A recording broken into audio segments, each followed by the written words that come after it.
亲，大家平安。今仔日是新历的1月初7，旧历的12月13，礼拜二。新闻的头一条，行政院推出着秋冬旅游的补助，希望会当促进国内的观光。结果有旅馆的业者趁机会收买人头资料，假造带名的记录，诈领补助。其中一间伫台北宁夏夜市附近的旅馆，4个月就清领532万，旅馆的负责人已经互收押。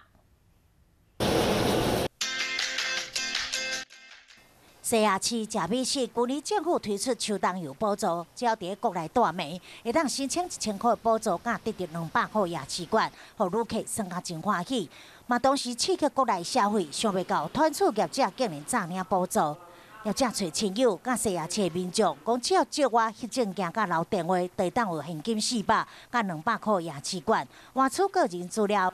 然后，再搁提起造假入大的记录，申请每一人1000块补助，敢若4个月就申请532万。